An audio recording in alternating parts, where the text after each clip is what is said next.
Good morning out there, everybody. Alan D9J Sports. Hey, welcome to the morning drive. It's the end of the week. We have some good sports that we can talk about from happening last night. Let's get into it. But before we do, I'm going to need you to hit that like and subscribe button. All my subscribers out there, appreciate you guys and girls sticking with the show. We've got a good one lined up for you. Let's get into it, ladies and gentlemen. Last night, the Oklahoma City Thunder, Shai Gilgeous-Alexander wins the MVP. Deservingly so. The young man is smooth as silk, and they were still able to get the job done against Ant-Man and the Timberwolves. It looks like the Timberwolves aren't going to win a game. I tell you what, Shai Gilgeous-Alexander has a team full of players, and they're all contributing. They're all making shots. They're getting rebounds. And it looks like the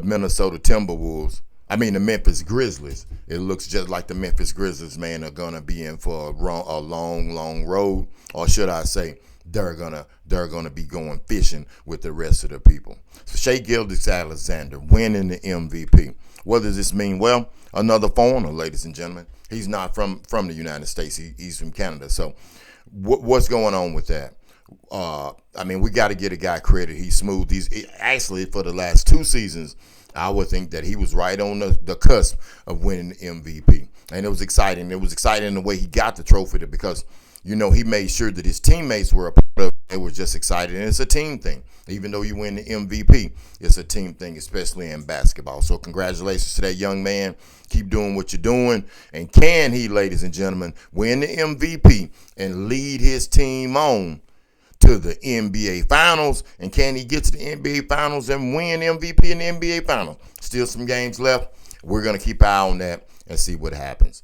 Once again, it's Alan with D9J Sports. So I'm going to need you to hit the like and subscribe button. Let's get into the thing with RG3, man, and Ryan Clark. RG3 and Ryan Clark. I told you on the show what Angel Reese was going to do. Angel Reese has made it her business to make sure that she divides the community, ladies and gentlemen. She's dividing the community.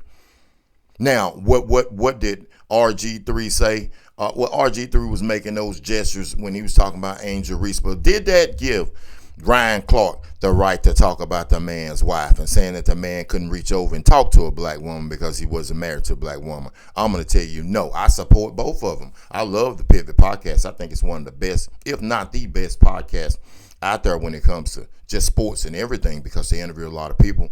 I like RG3. I always did like RG3 from his playing days. But, man, come on, man. Come on, Ryan, man. You can't do that, man. And then you guys are fighting over Angel Reese. How much coverage is the foul going to get that happened last night? There was another foul that happened last night where a young lady was putting defense on Caitlin Clark, and she got up on Caitlin Clark. Now, that's basketball. That's just basketball. Okay, that's just basketball. But that mess with Angel Reese, man, is out of control because Angel Reese continues to want to make sure that she divides the community. And it's always something negative. Now, I know negativity sells in America, but this right here is over the top. So Ryan Clark, RG3, man, y'all, let's stop it, man. Let's stop it behind something that it isn't worth it. Every time that something happens with Caitlin Clark, or Angel Reese, is there going to be I tell you what, you probably won't because there ain't going to be too much that's going to happen with Angel Reese other than with Caitlin Clark. Remember, I'm telling you that here first on D9J. It's not going to be too much. It's always something with her, ladies and gentlemen. And I'm not being a black basher because that's, well, unless you can't see good, that I'm black. I'm just being a truth teller. Doesn't make any sense. Let's keep this thing rolling. Well, ladies and gentlemen, P. Diddy. Man, Diddy tripping, man. All of the things that you're hearing right now. Now this dude supposedly went into Kid Cudi's house and done something to put his dog in the back. Man, Peter is going to have a field day with Diddy, man. Peter is going to have a field day with Diddy. And people care more about animals than they do about some human beings. So I don't know what Diddy's doing. But I tell you one thing, I can assure you that all of the time he's had in jail or sober up. All the time he's had in jail or sober up, and now to be able to sit there and listen to all the things that he done. Drugs are powerful, ladies and gentlemen. But this man right here, P. Diddy, ladies and gentlemen, he's not just not a good person, man. He's not a good person. So all the other stuff that you hear about P. Diddy and what he's done and what he's, I guess, accused of doing, from having Biggie killed, having Tupac killed, and all these things. I'm just reporting it out. I don't know. But I'm telling you right now, man, it doesn't make any sense. But then some of the sexual stuff that you're hearing Diddy say, like, come on, man. Like, and the craziest part about the sexual stuff is, and about Kid Cudi and about how jealous he was. How can you explain to me, how can you be jealous, but you're paying people to sleep with the girl? Well, but if she dates somebody else, it doesn't make any sense, ladies and gentlemen. Just doesn't make any sense. Some of the stuff that we're hearing about P. Diddy.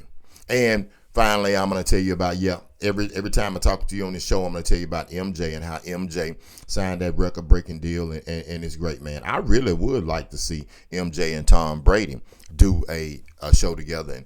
And I'm going to keep it real. I'd like to have MJ sit down. If LeBron plays next year, I want to see what MJ's critique is going to be all about LeBron. Now, that's one ain't nobody talking about. If LeBron comes back to basketball, what will be MJ's critique? Oh, that's going to be a good one. I think he's going to tell the truth regardless of what it is. And who are you going to listen to? So that's one right there that you need to definitely pay attention to. So on your drive this morning, just remember, hey, you just got a few hours left this week. There's a 3-day weekend. Let's make sure that you get things done. And make sure those crazies out there on the street or you're paying attention to them. And make sure if you're on the train or whatever, don't say anything to anybody, man. Just go to work, get your job done, go home, and enjoy your weekend, ladies and gentlemen. So we've got some good stuff coming up. We got a big game in the USFL, Birmingham. We've got a big game coming up. That's a big game between Birmingham and for playoff, for conference seating. So, hey, this is Alan with D9J Sports, man. It's been an incredible week. Let's finish this thing off right. And at the end of the day, remember, no matter what you go through in life, there's always going to be an opportunity to take the next day, if you're granted that day, for a new beginning. That's what tomorrow's all about. New beginning. This is Alan with D9J Sports, The Morning Drive. See you next time.